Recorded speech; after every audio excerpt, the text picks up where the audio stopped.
My dear Dr. Sattler, welcome to my channel.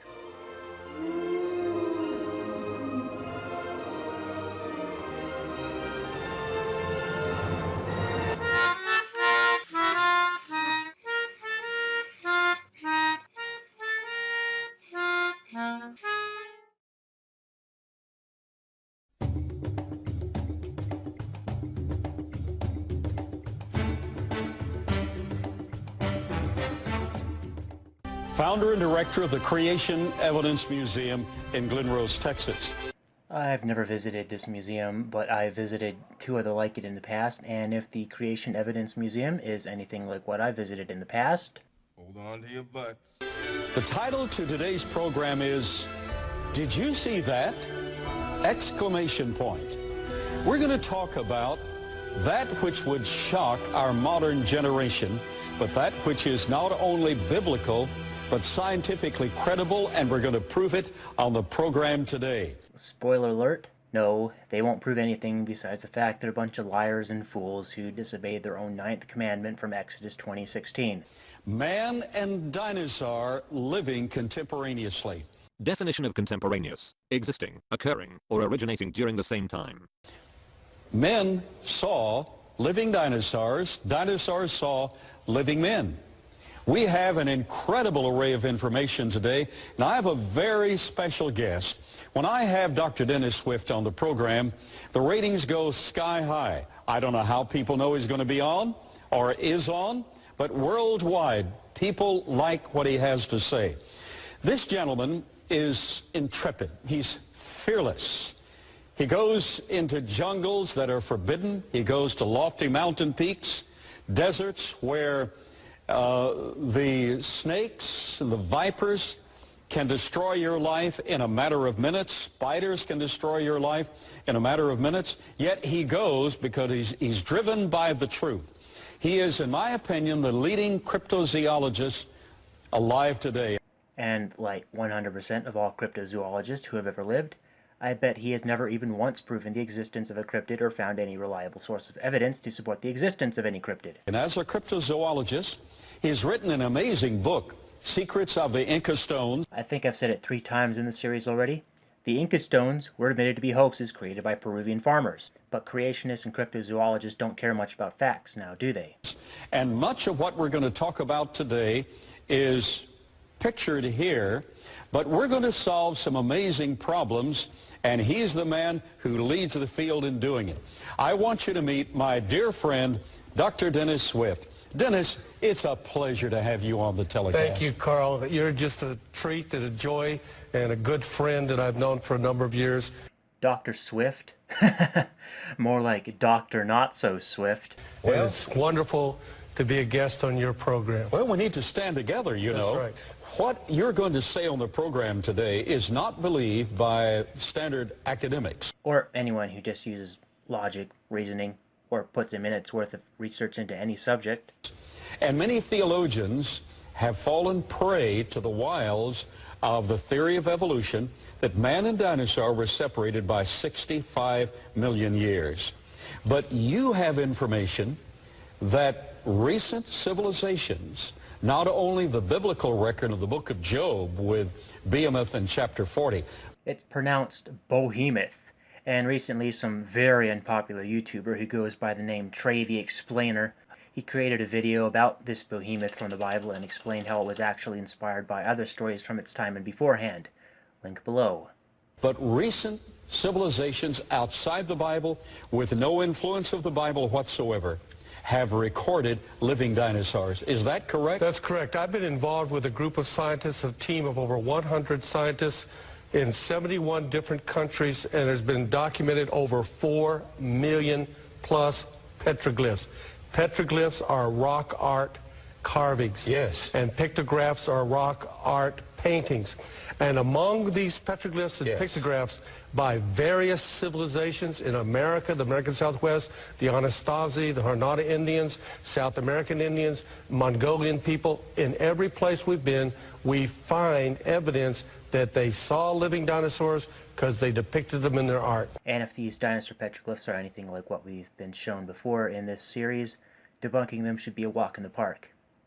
Grand Canyon National Park, that is. Yes. So 4 million Plus of these petroglyphs. Yes, and among those are examples of dinosaurs, unmistakable, unmistakable. Oh ho ho! We shall see.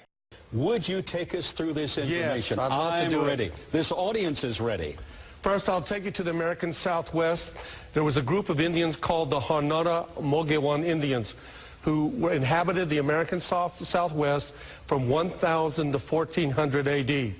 And this petroglyph site in the New Mexico area of 24,000 plus petroglyphs just in one area, 1.5 miles by about a half a mile wide.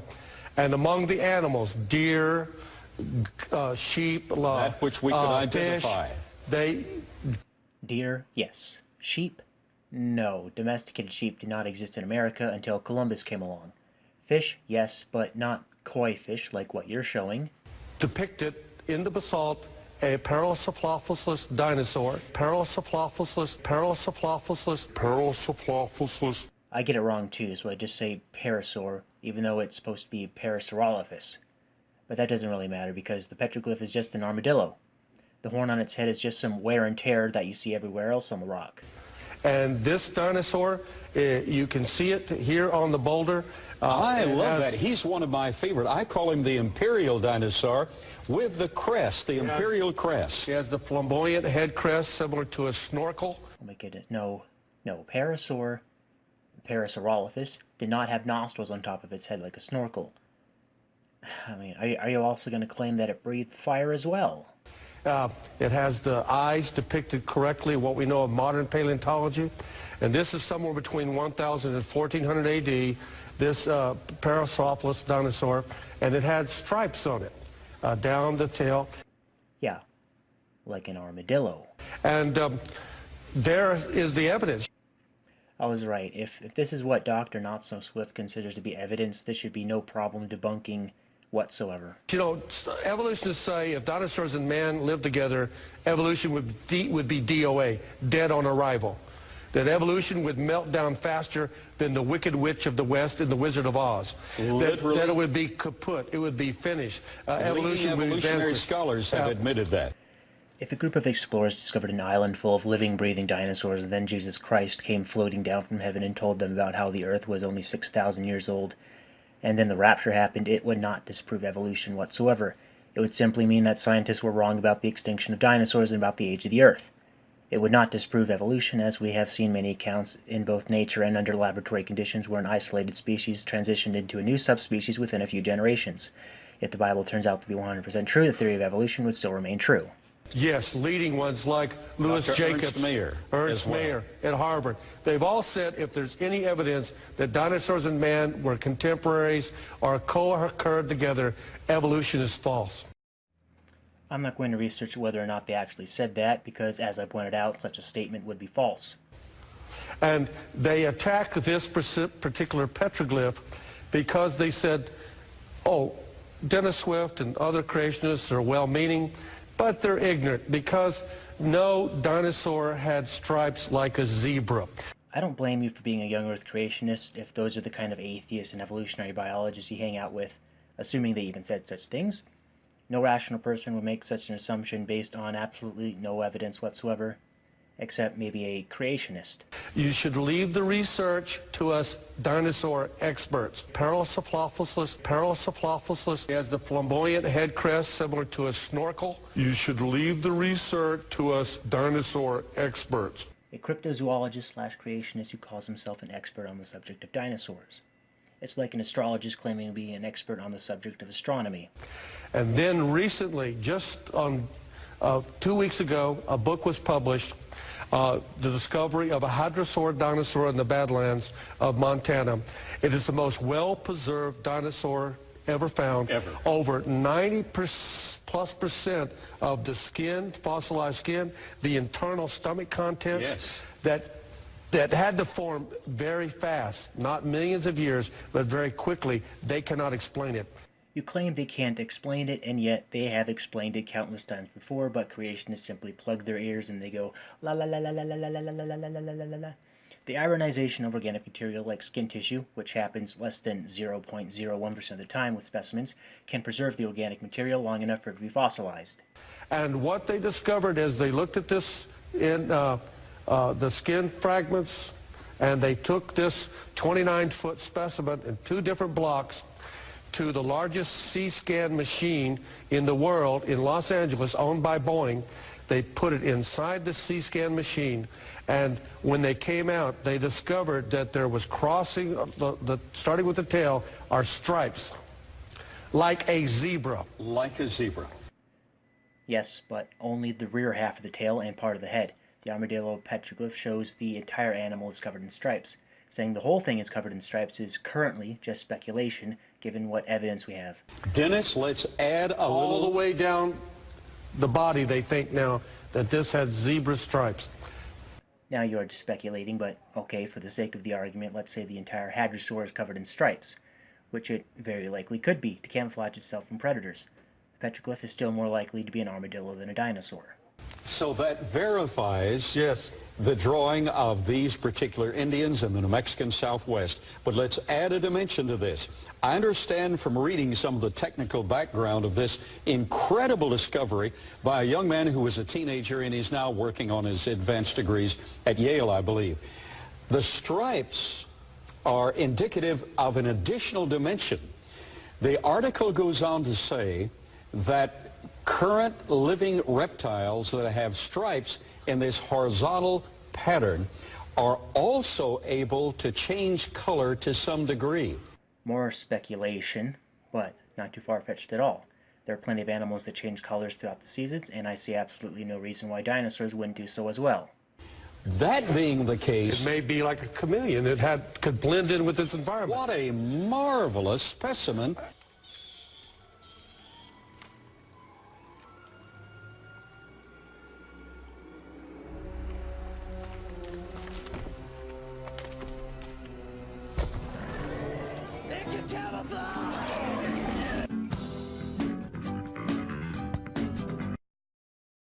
Now the speculation is going way too far down the rabbit hole in order for me to take seriously. And a marvelous discovery. And what they could not understand about this is it doesn't fit with evolutionary theory because it's wrong. This has absolutely no effect on the theory of evolution whatsoever. 0.01% of fossilized specimens are not going to flip the table on the theory of evolution. As I said before, ironization of organic material can preserve organic material long enough for it to be fossilized. Stop lying to your audience. The fact is that the stomach contents were liquefied and then fossilized very rapidly, and they found it 44 different plants that had been eating. And this demonstrates that the dinosaur was not a brute beast of the past as he is normally portrayed in the evolutionary scenario. What? It's a hadrosaur. A plant eater. Nobody thinks it's a brute beast. I don't know what you're referring to when you claim that people think that all dinosaurs are ferocious beasts. But instead, a very complicated reptile matching all the rest of creation. I could just as easily say the same thing, but explain it as being a result of natural selection. Approximately 200,000 plus petroglyphs. There's another one of these that they also did deep in a canyon that I know of. So they did see living dinosaurs. Now this is the same culture group, the Hornata, and there's a Comosaurus dinosaur on basaltic rock from about 1000 to 1400 AD. You can tell, slightly faded, but you can see the tail, the body, the head, and the reptilian sauropod. form. Yes. Creationists looking at deformed carvings in stone as proof of dinosaurs is the equivalent of Bigfooters looking at blurry images of something in the woods and saying it's proof of Bigfoot. We are 46 minutes and 43 seconds into Fisher of Men's 2-hour-long documentary. Oh goodness, this is never going to end, is it?